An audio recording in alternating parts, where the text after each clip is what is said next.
Everyone, welcome back to my channel.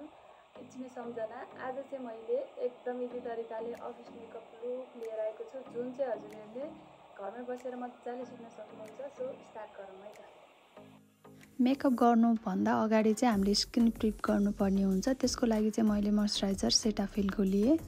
यो चाहिँ एकदमै राम्रो छ ड्राई स्किनको लागि। मोइस्चराइजर लगाउँदाखेरि मजाले यसरी हाम्रो फेसलाई चाहिँ मसाज गर्नुपर्ने हुन्छ थोरै थोरै गरेर। त्यसपछि मैले प्राइमर लगाउँछु। प्राइमर मैले एलेगर्डको लगाएँ। प्राइमर लगाउँदाखेरि चाहिँ हाम्रो ओपन पोर्सहरू धेरै भएको ठाउँमा चाहिँ अलि मजाले लगाएर हामीले 2-3 मिनट छोड्नुपर्ने हुन्छ यसलाई। यो लगाइसकेपछि चाहिँ हामी सनस्क्रिन लगाउँछौँ। सनस्क्रिन चाहिँ मैले ब्युटी अफ जोसनको लाउँदैछु। यो चाहिँ एकदमै राम्रो छ ड्राई स्किनको लागि, एकदमै लाइट वेट छ। सो मलाई चाहिँ यो राम्रो लाग्छ, सो मैले चाहिँ यो युज गरेँ। सनस्क्रिन एप्लाई गरिसकेपछि चाहिँ हामीले यसलाई पनि 2-3 मिनटको लागि छोड्नुपर्ने हुन्छ। त्यसपछि चाहिँ मैले एयरब्रस फ्ललेस फाउन्डेसन एप्लाई गरेँ। यो चाहिँ मैले हातले र ब्रसले चाहिँ एप्लाई गरेँ, किनकि यो हामीले चाहिँ ब्रसले गर्दाखेरि पनि मजाले ब्लेन्डिङ हुन्छ। फाउन्डेसनलाई चाहिँ मजाले ब्लेन्ड गर्नुपर्ने हुन्छ। यति ब्लेन्ड गरिसकेपछि चाहिँ मैले यो चाहिँ अफिस मेकअप लुक भएर चाहिँ मैले धेरै कन्ट्रोल पनि गरिनँ, किनकि हामीलाई चाहिँ एकदमै लाइट चाहिन्छ makeup. So every day makeup look गर्नुपर्ने हुन्छ। सो त्यही भएर चाहिँ मैले हल्का हल्का मात्रै गरेँ। त्यसपछि म एप्लाई गर्दैछु O2O को ब्लसर। यो पनि एकदमै म्याट फिनिसिङमा छ, सो एकदमै राम्रो छ। हल्का मात्रै लगाए पनि मजाले देखिन्छ। त्यसपछि मैले फेस बेक गर्नको लागि चाहिँ मैले बनाना फ्लेभरको पाउडर लिएँ र मैले हल्का मात्रै एप्लाई गरेँ। यसले चाहिँ हल्का टचअप मात्रै दिएँ, किनकि हामीलाई चाहिँ एकदमै नेचुरल देखिनु छ। त्यही भएर चाहिँ मैले एकदम लाइट मात्र गर्दैछु। कन्टुर पनि लाइट गर्दैछु। अघि लगाएको पाउडरलाई चाहिँ मैले त्यसलाई हल्का रिमुभ गरिदिएँ ब्रसले। देख्न सक्नुहुन्छ बेस यति राम्रो छ है।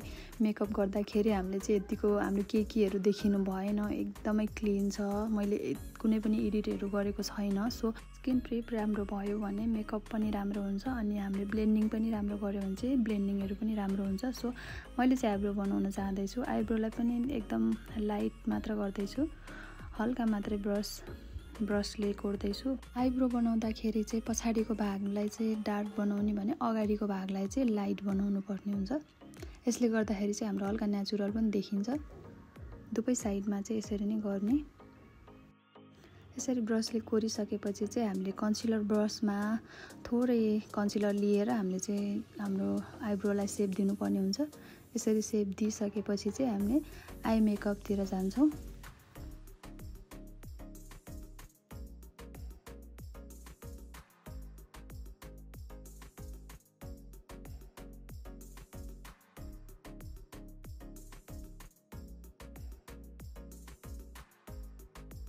आई मेकअप गर्नको लागि चाहिँ मैले 3टा फ्लफी ब्रस लिएँ। फ्लफी ब्रस लिएर मैले त्यो हामीले चाहिँ आई मेकअप गर्नुभन्दा अगाडि चाहिँ चेक गर्नुपर्ने हुन्छ ब्रस कस्तो खालको चाहिन्छ भनेर, र क्लिन छ कि छैन त्यो चाहिँ एकदमै ध्यान दिनुपर्ने हुन्छ। क्लिन भएन भने चाहिँ हाम्रो आई मेकअप बिग्रिन्छ, किनकि हामी मेकअप गर्नुभन्दा अगाडि चाहिँ त्यो ब्रसलाई चाहिँ क्लिन गरेरै सफा गरेर हामीले गर्नुभयो भने चाहिँ हाम्रो कलरहरू चाहिँ कम्बिनेसन राम्रो हुन्छ। अर्को कलरहरू लाग्दैन। हामीले जुन कलर लिनुपर्ने त्यो कलरको कलर आउँदैन। सो हामीले चाहिँ ब्रस क्लिन गरेर गर्नुपर्ने हुन्छ। मैले चाहिँ यो म्याजिक प्यालेटबाट ब्राउन कलर लिएँ। ब्राउन कलर लिएर हामीले आउटर कर्नरबाट इनर कर्नरमा मजाले ब्लेन्ड गर्दैछु। दुवै साइडमा एउटै ब्रसले सेम कलर लिएर चाहिँ हामीले ब्लेन्ड गर्नुपर्ने हुन्छ, किनकि हामी दुईटै साइडमा एउटै ब्रसले गऱ्यो भने चाहिँ हामीलाई धेरै ब्रस पनि चाहिँदैन र कलरहरू पनि मिक्स हुँदैन। सो यसरी चाहिँ मैले सेम गरेर सेम कलर लिएर एउटै ब्रसले दुईटै आँखामा एकैचोटि गर्दैछु। यसलाई चाहिँ मैले नेचुरल लुक भएको भएर चाहिँ यसलाई एकदम हल्का मात्रै गर्दैछु। ब्राउन कलरले मजाले यसरी ब्लेन्ड गर्ने, मजाले यसरी लाइनिङहरू नदेख्ने गरेर ब्लेन्ड गरेर हल्का सिमर अगाडि लगाइदिने। यसरी लगाइसकेपछि चाहिँ यो चाहिँ एकदम नेचुरल पनि देखिन्छ, धेरै हेभी पनि देखिँदैन, लाइट मेकअप देखिन्छ। त्यस्तै गरेर सोनाटाको आइलाइनर लगाउँदैछु। यो चाहिँ एकदमै सस्तो पनि अनि एकदमै राम्रो पनि के। म चाहिँ जहिले फर्स्टदेखि पनि मैले यही चलाइरहेको र अहिले पनि मैले यही लगाइरहेको छु। सो यसलाई लगाउँदाखेरि चाहिँ हामीले फर्स्टमा विङ बनाउने, त्यसपछि हामीले पछाडिको भागबाट अलिकति छोडेर हामीले लाइन बनाएर लिएर जाने, यसरी हामीले एप्लाई गर्न सक्छौँ।